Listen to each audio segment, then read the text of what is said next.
말씀은 고린도전서 7장 1절에서 7절의 말씀입니다. 고린도전서 7장 1절에서 7절의 말씀 한 절씩 읽도록 합니다. 제가 먼저 읽어드리겠습니다. 너희가 쓴 문제에 대하여 말하면 남자가 여자를 가까이 아니함이 좋으나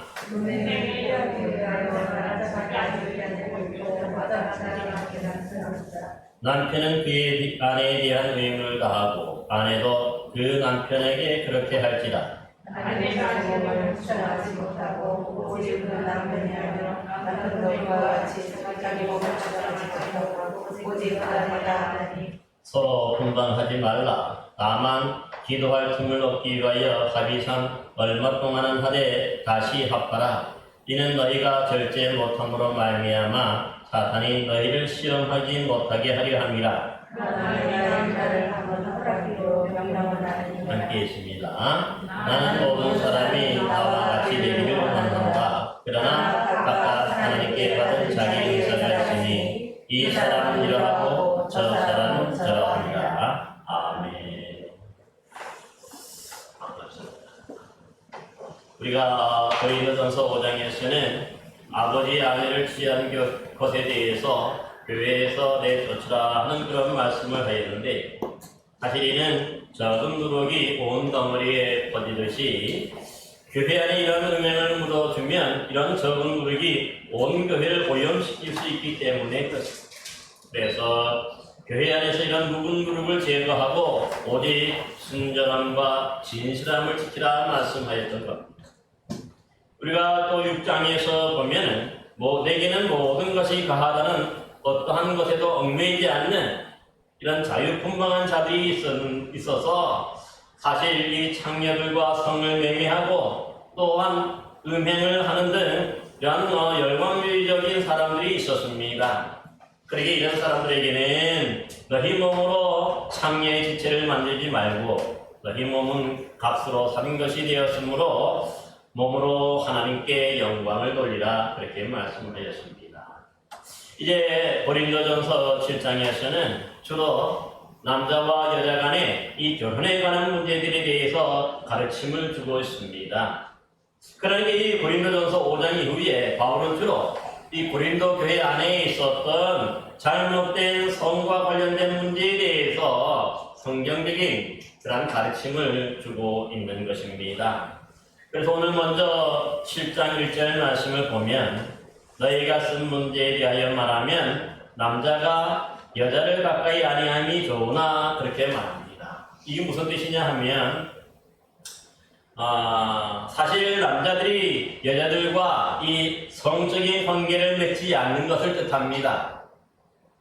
그래서 앞서서는 우리가 그 6장에서는 모든 것이 내게 가능하다 함으로써 이 자유분방함에 대한 성적 자유에 대한 말씀을 했다면 이제 이 7장에서는 모든 성관계를 원칙적으로 부정하는 일종의 이런 성적 금욕주의를 내세우는 또한 극단주의자들도 있었다는 뜻입니다. 사실 이 당시에 이 고린도 교회 안에 있는 이런 성적 금욕주의자들이 있었는데 이들은 주로 그 당시에 유행하였던 그 그리스 헬라 철학에 이 스토아라는 것이 있어요. 이들이 주로 내세우던 것이 뭐냐면은 흔들리지 않는 부동식, 즉 이 마음의 평정심을 유지하기 위해서는 이것이 어떻게 보면 가장 인간의 최고가 되는 덕목이다, 그렇게 보았습니다. 그러다 보니까 사실 이 인간의 있던 이 성적인 욕구를 비롯한 이런 본능적인 것을 아주 맹목적인 것이고 또한 짐승적인 것으로 보아서 그런 것들을 억제하고 또 절제하는 것이 좋다, 그렇게 가르쳤던 겁니다. 그러기에 이러한 명령을 받은 이 사람들이 이 고린도 안에 교회 안에서도 있었는데, 그러니까 주로 악하고 이 타락한 육체와 어떤 성적인 관계를 맺으면 그 자체로 스스로를 타락시키고 또 마음에 이 평정심을 유지하지 못하도록 하는 것이기 때문에 이런 어떤 육체적인 접촉을 완전히 단절하고 또 금지해야 한다고 그렇게 주장했거든요. 그래야 우리가 하나님 영적인 사람으로서 하나님의 그 앞에서 거룩함과 진실함을 유지할 수 있다고 그렇게 주장하였던 겁니다. 그래서 이 교회 안에서 있었던 이런 금욕주의자들, 이 극단적인 금욕주의자들은 이미 결혼한 부부는 갈라서거나 아니면 이혼을 해서라도 혼자 사는 것이 좋다 그렇게 얘기하고, 그러면 또 혹시 같이 살 수는 있지만 또 뭡니까? 이런 성적인 관계를 부부간에는 맺지 말아야 된다. 그렇게 남자가 여자를 가까이 안 하는 것이 좋다. 그렇게 가르치고 또 주장을 했던 것을 볼 수가 있습니다. 이 완전히 이 6장의 말씀과는 이 반대가 되는 그런 상황입니다. 6장에서는 너무 이 성적인 자유분방함이 문제였는데 이 7장에서는 너무 지나친 금욕주의적인 그런 모습이 문제가 되는 것을 볼 수가 있습니다. 이러한 주장에 대해서 사도 바울은 오늘 1절에 뭐라고 말씀합니까? 남자가 여자를 가까이 하지 아니함이 좋다고 너희들이 얘기하나 2절에 보면은 음행을 피하기 위하여 남자마다 자기 아내를 두고 여자마다 자기 남편을 두라 그렇게 말씀하고 있습니다. 여러분 여기서 이 자기 아내와 이 자기 남편이라는 호칭은 사실 남자와 여자가 결혼함으로써 생겨나는 그런 호칭입니다. 그러기에 우리가 이 결혼하지 아니한 여자들을 보고 아내라고 부르지 않고요, 결혼하지 아니한 남편들을 향해서 남편이라고 부르지 않습니다. 이 남편이나 이 아내라고 하는 호칭 자체가 뭐냐? 결혼으로 해서 생겨나는 그런 부부가 된 사람을 가리켜서 다른 표현으로 남편이고 아내라고 그렇게 부르는 것입니다. 따라서 오늘 본문에 남자마다 자기 아내를 두고 여자마다 자기 남편을 두라 하는 말씀은 다른 걸 한다면 결혼하는 것이 좋다, 결혼해야 된다는 겁니다. 여러분이 성경 창세기 2장 18절에 보면은 이 하나님께서 만드신 첫사람 아담과 하와가 그 둘이 한 몸이 되어서 결혼한 이후에 남자는 남편이 되고 여자는 아내가 되는 것이 지극히 당연한 우리 성경적인 원리로 자리 잡고 있는 것입니다. 그러기에 사실 이 부부가 결혼해서 한 몸이 된다고 하는 것은 어떤 정치적인, 정신적이고 어떤 영적인 면에서만 하나 된다는 그런 소리가 아니라 사실은 이 둘이 한 몸이 된다는 의미에는 가장 중요한 의미로서 뭐냐면 남성과 여자가 뭡니까 이렇게 성적으로 관계한다 하는 그런 의미도 사실은 여기에 포함이 되어져 있습니다. 그래서 여러분 잘 아는 것처럼 부부하고 결혼이 된다, 결혼한다는 것은 남자와 여자가 남편과 아내로 만나서 함께 육체적인 관계를 맺음으로 그 다음에 어떤 일이 벌어집니까? 바로 하나님이 주신 새로운 생명을 잉태하는 그런 통로가 되고, 그래서 하나님은 뭐라고 말씀하시죠? 땅에 충만하고 생육하고 번성하라 그렇게 말씀하시는 겁니다. 그러니까 결혼해서 사실은 육체적인 관계를 맺음으로 인해서 그 결과 또 후손들이 생기고 이 땅에 주의 자녀들이 좀 더 많이 퍼지도록 번성하는 것이 바로 하나님이 주신 축복이라는 뜻입니다. 하지만 이런 고린도 교회 일부 성도들처럼 만약에 남자가 여자를 가까이 하지 않는 것이 좋다고 한다면 어떻습니까? 이 창세기 2장 18절의 말씀, 이 말씀과는 정면으로 배치가 되는 거지, 어긋나는 거지. 다른 말로 한다면 하나님의 말씀대로 행하지 않는 거고 불순종하는 것이 되는 것을 볼 수가 있습니다. 그러기에 남자가 여자를 가까이 하지 않는 것이 잘못되고 그것이 바로 뭡니까? 비성경적인 것이라고 말씀하면서 오히려 남자와 남편은 여기 2절에 보니까 남자마다 자기 아내를 두고 여자마다 자기 남편을 두라는 거예요. 그러니까 이것도 뭡니까? 일부 일처주의를 말합니다. 자기 남편과 자기 아내라는 것은 다른 결혼한 사람과 다른 결혼한 아내나 남편을 얘기하는 게 아니라 자기와 결혼한 남편과 아내를 뜻하는 것을 볼 수가 있습니다. 이것이 지극히 정상적인 것이라는 뜻입니다. 그러기에 오늘 본문 2절에 보면은 이렇게 하나님이 이런 결혼이라는 제도를 주시고 또 남편이 되게 하고 아내를 되게 하기 한 여기에는 또 한 가지 목적이 2절에 보니까 뭐라고 말합니까? 음행을 피하기 위해서다. 또 그렇게도 말씀하고 있습니다. 그러니까 사람들이 결혼하는 목적 중에 한 가지는 또한 서로의 음행을 피하기 위해서 결혼이라고 하는 제도가 만들어졌다는 것을 말씀하는 것이죠. 여러분 사실 남자나 여자는 옛날이나 지금이나 변함없이 이 시대를 초월해서 그 성적 욕구와 본능을 누구나가 가지고 있기 마련입니다. 그러기 이런 성적 욕구와 본능으로 그것이 잘못되고 또 일탈하지 않도록 제대로 뭡니까? 해소할 수 있는 길이 하나님이 바로 이 결혼이라는 제도를 통해서 우리에게 주셨다는 뜻입니다.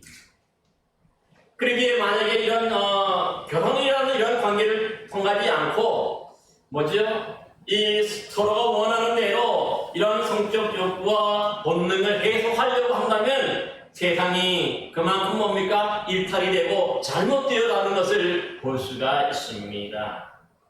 그러기에 이 제대로 된 이 부부, 이 결혼 관계를 통한 이런 성적 해소가 아니라 어떤 다른 방법으로 해소를 한다고 하는 것. 우리 입장에서 살펴봤듯이 그러니까 이 뭡니까? 창녀와 성매매를 하고 또 이런 일들도 발생하죠.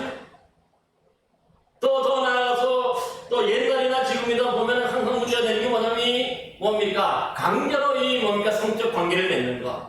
소위 강간이라 하는 이런 일들이 비일비재하게 일어나서 사회적인 큰 문제가 되는 것도 볼 수가 있습니다. 왜냐하면 이것이 성적 본능이나 욕구가 이게 제대로 해소되지 않기 때문에 따라서 당시 이 고린도 교회 안에서도 이런 일탈이, 음행이 결혼 관계 이외에 다른 어떤 관계 속에서 이런 성적인 일탈이 일어났기 때문에 이러한 상황 속에서 사실은 이런 인간이 가지고 있는 기본적인 우리 그리스도인이라도 이 성적 욕구와 본능은 누구나에게 있는 것이죠. 그렇기 때문에 바로 이런 부분에 대해서 남편과 아내라고 하는 자기 아내와 자기 남편을 통한 이런 성적 욕구에 그런 해소할 수 있는 길이 있다는 것을 우리에게 알려주고 있는 겁니다. 그렇기 때문에 우리가 어떻게 보면은 이것은 하나님이 정해주신 그런 제도, 원리 안에서 이루어지는 이 모든 섭리인 것을 볼 수가 있습니다. 그래서 이제 우리가 한번 3절, 4절 말씀을 한번 살펴보시기 바랍니다. 함께 같이 한번 읽어볼까요? 3절, 4절 말씀 함께 읽겠습니다. 다 같이 시작. 남편은 그 아내에 대한 의무를 다하고 아내도 그 남편에게 그렇게 할지라. 아내는 자기 몸을 주장하지 못하고 오직 그 남편이 하며 남편도 그와 같이 자기 몸을 주장하지 못하고 오직 그 아내가 하나니 합니다. 이게 무슨 뜻이죠? 먼저 여기 보니까 남편은 그 아내에 대한 의무를 다한다 그렇게 말하고 아내도 남편에게 그 의무를 다하라는 뜻이죠. 남편과 아내의 의무가 뭘까요? 여기서 말합니다. 돈 벌어오는 게 아니에요. 오늘 본문에서 말씀하는 남편과 아내의 의무라는 것은 뭐냐면 서로 이 성적인 관계를 맺는 것. 그게 바로 뭐냐면 남편으로서의 의무고 아내로서의 의무라고 분명하게 말씀하는 겁니다. 이것이 바로 의무라. 의무라는 건 뭡니까? 내가 하고 싶어서 하고 안 하고 싶어서 안 하는 그런 관계가 아니라는 거예요. 우리가 나라에 대한 4대 의무도 있죠. 내가 세금을 내지 않는다고 안고 싶다고 해서 안 내면 안 되죠. 반드시 내야 되죠. 또 국방의 의무도 있죠. 이 국방의 의무라는 것도 뭐예요? 내가 군대 가지 않으려고 해서 내가 군대 안 가는 게 아니죠. 일정한 법의 원칙에 의해서 특별한 사정이 없는 한 모든 남자들은 다 군에 가야 되는 거죠. 교육도 마찬가지죠. 교육의 의미라고 하는 게 뭐냐면 이게 의무로 정해졌는데 뭐냐면 뭔가 가르침을 받아야 된다는 거죠. 인간으로서의 기본적인. 그래서 사실은 우리나라는 초등교육 자체를 의무교육으로 삼고 앞으로는 어디 고등교육까지를 의무교육을 대상으로 포함시킨다고 하는 얘기를 하고 있는 거예요. 이처럼 의무라는 것은 내 사정이 중요한 게 아니 반드시 특별한 사정이 없는 한 반드시 해야 하는 그런 일인 거죠. 그러니까 남편과 아내로서도 똑같은 거죠. 남편과 아내로서 가장 중요한 것 중에 한 가지가 뭐냐면 성적인 의무를 다하는 거예요. 그 말씀이에요. 그러기 뭐라고 말합니까? 다음에는 아내는 자기 몸을 주장하지 못하고 오직 그 남편이 하며 남편도 그와 같이 자기 몸을 주장하지 못하고 오직 그 아내가 한다 그렇게 말씀하고 있어요. 그러니까 뭡니까? 아내 몸의 주인은 누구라는 거예요? 내가 아니고 남편이 되는 거고 또 남편의 몸의 주인은 누구예요? 남편이 아니라는 거예요. 아내. 역시 이 말씀 자체가 그러니까 배우자의 이런 성적 요구를 자신의 기분에 따라 무시하거나 마음대로 거부해서도 안 된다 하는 것이 바로 이 성경적인 원리라는 거예요. 그러므로 때로는 보면은 이 특별한 사정이 없다면 사실은 부부간이라 하는 것, 남편과 아내라 하는 관계에는 배우자가 원하는 대로 언제든지 그 성격 요구에 응할 수 있어야 되는 것, 그게 바로 의무고 그것이 바로 뭡니까? 서로의 주인이 된다는 그런 뜻이 됩니다.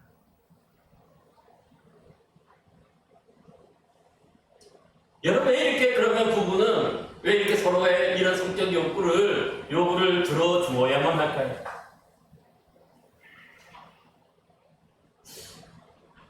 그 이유가 아주 단순합니다. 오늘 본문에 뭐라고 말합니까? 음행을 피하기. 지금 무슨 뜻이냐 하면은 배우자의 이런 성격 요구에 대해서 무시하고 거부한다면 그런 행위가 배우자의 성적 일탈의 그 요인이 되기 때문에 그렇다는 뜻입니다. 여러분 참 이 말씀이 중요한데요. 실제로 본다면 그래요. 이 결혼 5년차 이내의 배우자가 서로에 대해서는 서로의 성적인 문제가 잘 일어나지는 않습니다. 요즘에는 물론 일어나는 경우도 있습니다만은 왜냐하면 여러분들 아는 것처럼 이 신혼 때에는 내 몸이 내 것이 아니라 남편의 것이고 아내의 것이죠. 그래 서로가 원할 때마다 이런 성적인 그런 뭡니까 우리가 행위를 할 수가 있으니까 이런 트러블들이 별로 없어요. 근데 문제는 뭘까요?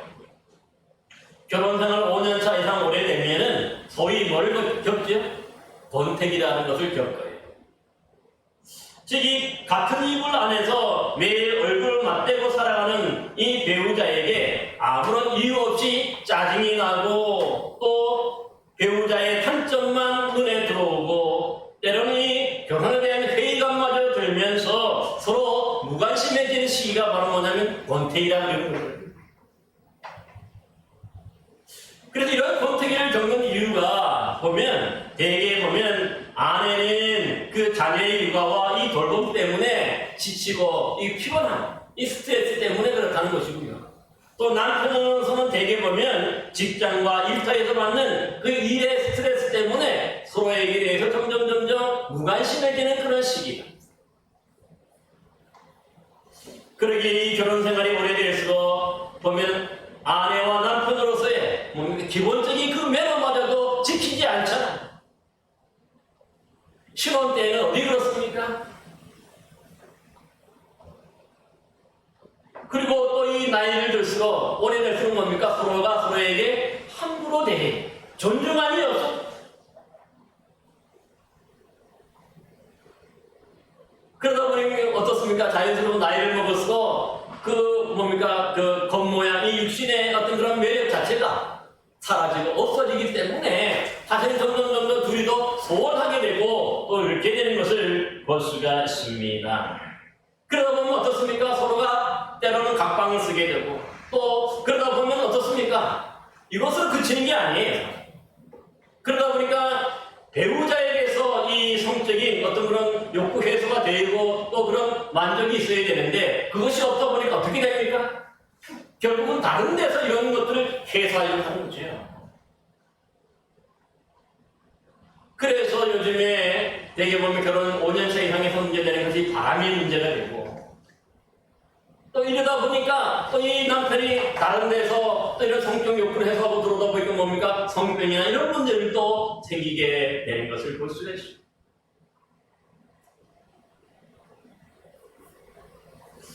따라서 사실은 이 결혼하고 초창기만 이렇게 서로에게 잘 보이려고 매력을 어필하기 위해서 노력하는 것이 아니라 사실은 5년차 이상 지났을 때에 오히려 더 서로에게 잘 보이고 서로를 존중하고 또 서로를 대하는 태도가 좀 더 남달라야 되는 것을 볼 수가 있습니다. 나이가 들수록 그러므로 어떻게 보면 좀 더 화장도 하고 좀 더 몸도 가꿔야 된다는 거예요. 왜냐하면 그것이 남편과 아내로서 서로에게 잘 보여야 하는 이유가 있기 때문에.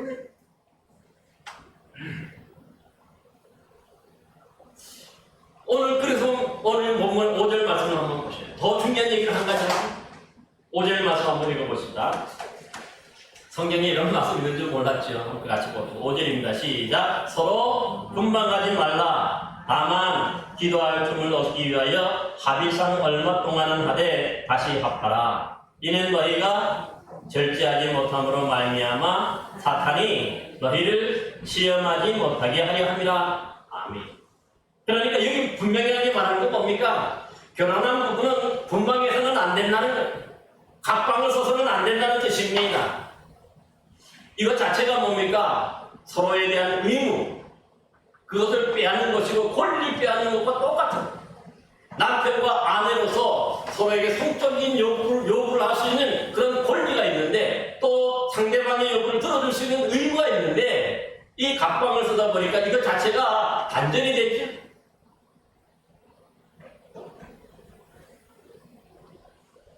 그러다 보니까 이 방을 따로 이렇게 사용하게 되는데 그래서는 안 된다고 분명하게 말씀합니다.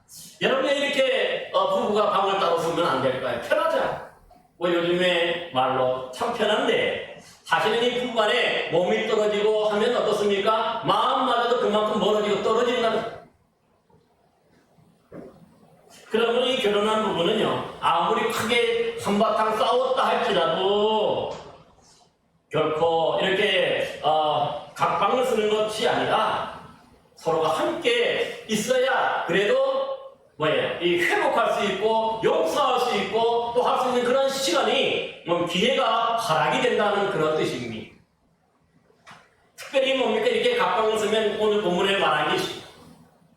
왜 그렇다는 거예요? 이렇게 각방을 쓰게 되면 문제가 뭘까요? 그 5절 하반절에 뭐라고 말합니까? 너희가 절제하지 못함으로 말미암아 사탄이 너희를 시험하지 못하게 하려 함이라 말씀합니다. 그러니까 여기 중요한 게 뭐냐? 우리가 이렇게 각방을 쓰는 것까지는 좋을 수 있는데 그러다 보면 이 성적인 욕구가 해소가 안 되면 사탄이 그 틈을 틈 타고 들어온다는 거지. 사탄이 틈을 타서 그 가정이 깨어진다. 시험에 든다고 얘기해.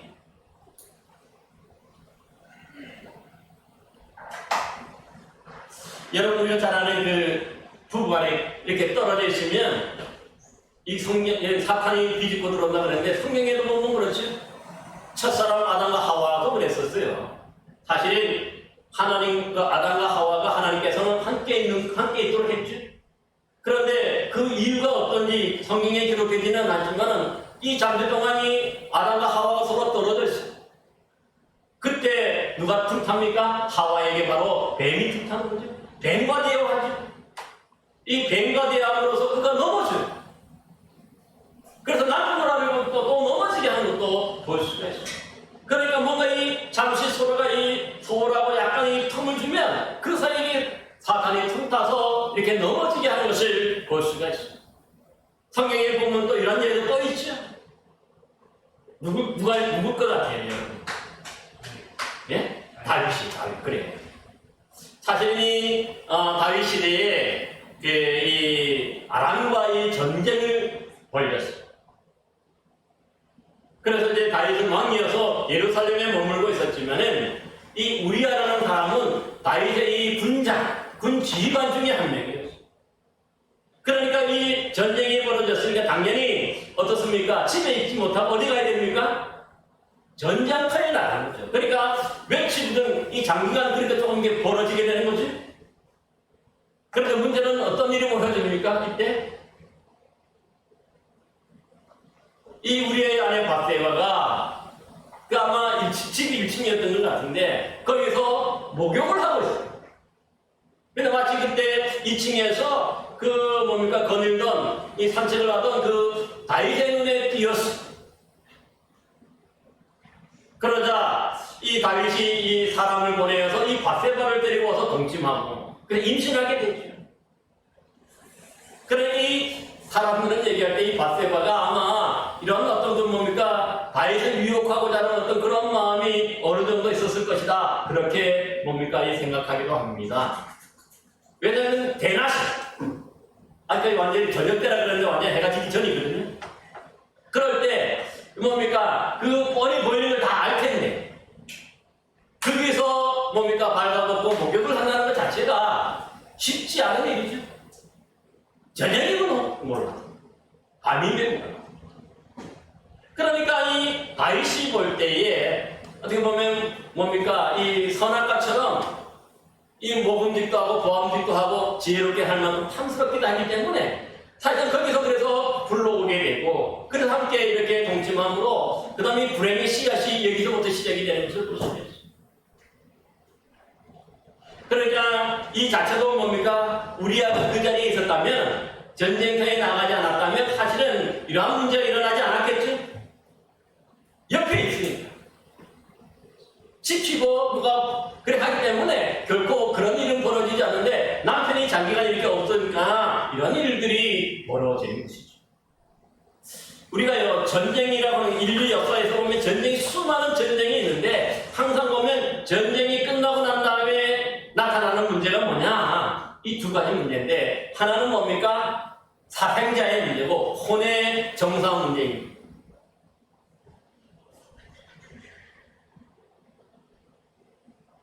따라서 뭔가 이 부부가 떨어져 있는 시간이 길면 길수록 사실은 뭡니까 사탄이 틈탈 수 있는 그만큼 뭡니까 이 기회를 제공하게 돼서 결국 시험에 들게 되고 일탈하게 되고 넘어지게 되는 것을 볼 수가 있습니다. 그렇기 때문에 분방하지 마. 싸워도 분방하지 말고 함께 있으라고 말. 그런데 오늘 본문에 보면 한 가지 이 분방을 허락하는 한 가지 조건이 있죠. 경우가 있어요. 뭐죠? 다만 기도할 틈을 얻기 위하여 합의상 얼마 동안은 하되 합하라. 기도할 틈. 정말 하나님께 기도하기 위해서는 어떻습니까? 서로가 합의를 해서 일정한 기간 동안에는 부부관계를 안 할 수도 있다는 거죠. 사실은 여기서 말하는 기도는 일반적이고 일상적인 그런 기도는 아니에요. 뭔가 가정의 어려운 문제라든가 뭔가 특별한 문제를 가지고 뭔가 하나님 앞에 소원하면서 뭔가 금식하면서 하는 그런 기도를 뜻한 거지.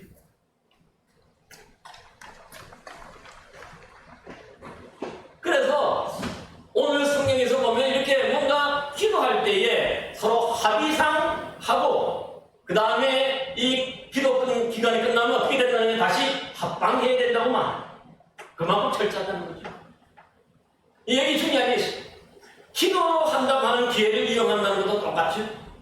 왜냐하면 만약에 아내가 기도하기 위해서 남편에게 이런 요청을 해서 남편이 들어준다면 기도할 수 있었지만은 만약에 남편이 거기 합의를 안 한다면 기도하지도 못하는 거죠.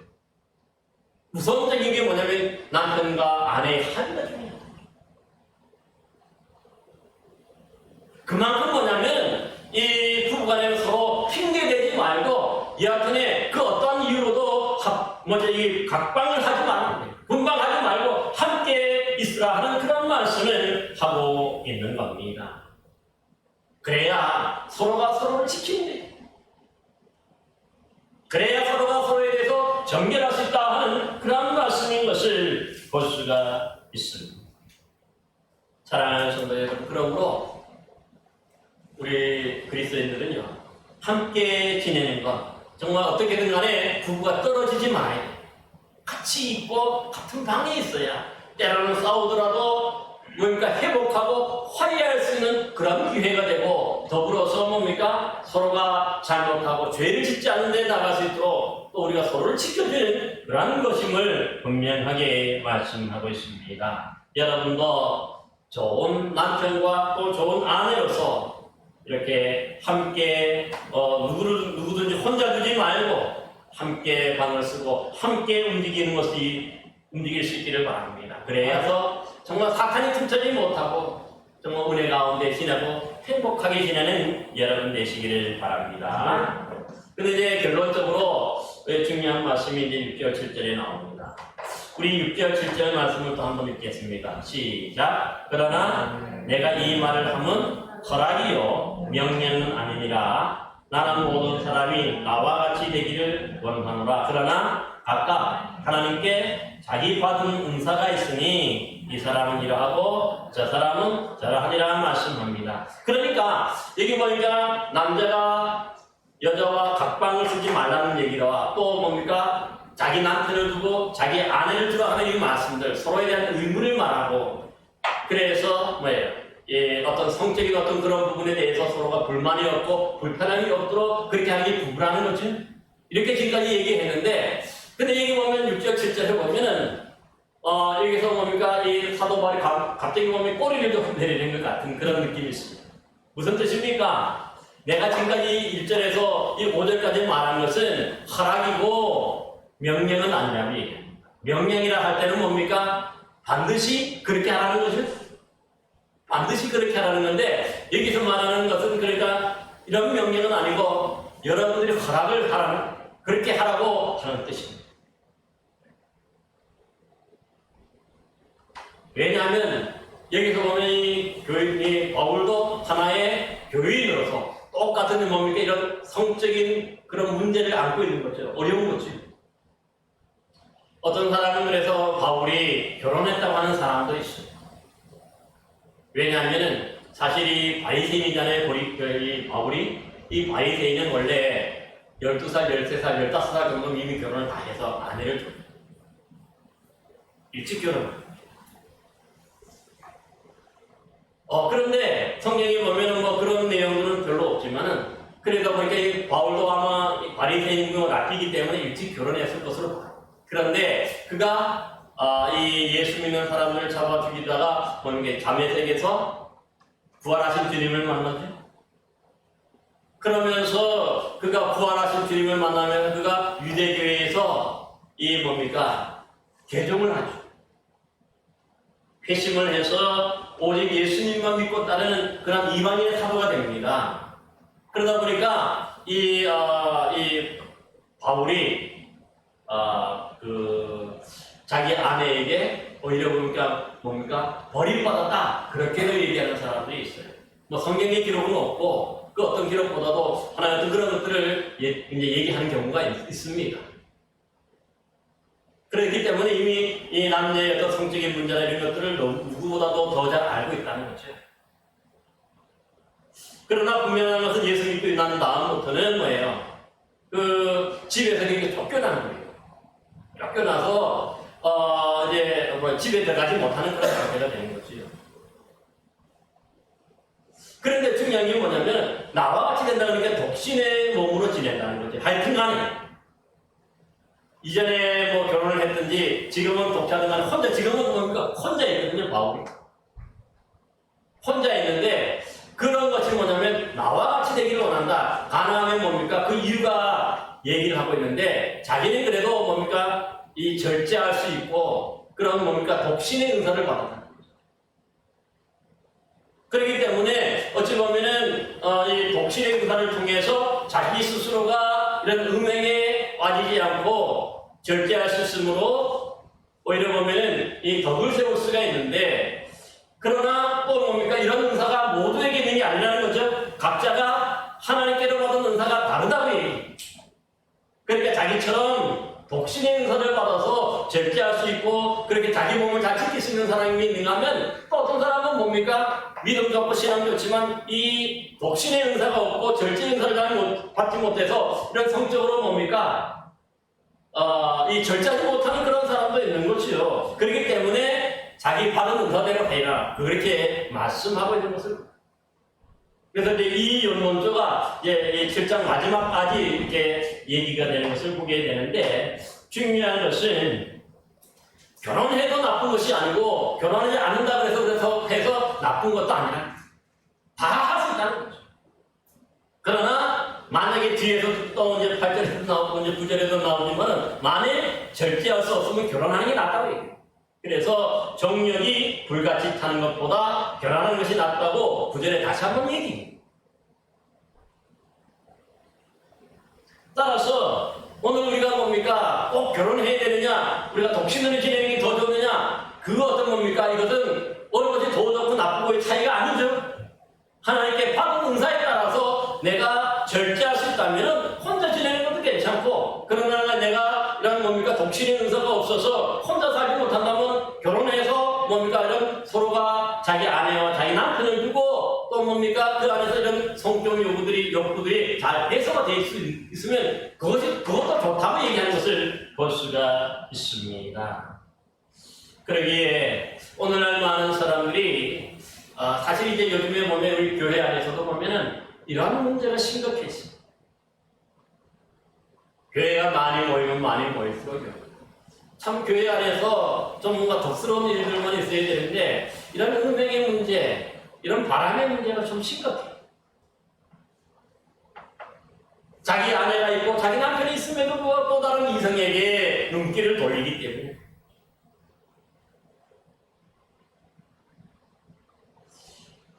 그래서 이런 문제가 뭐냐면 한두 사람으로 이게 그치는 게 아니라 이것 자체가 누룩처럼 그런 것들이 용납이 되면 온 교회가 순식간에 또 그렇게 변하기 때문에 사도 바울은 지금 말씀을 통해서 여기에 분명한 선을 긋고 있어요. 그러면 안 된다는 것이에요.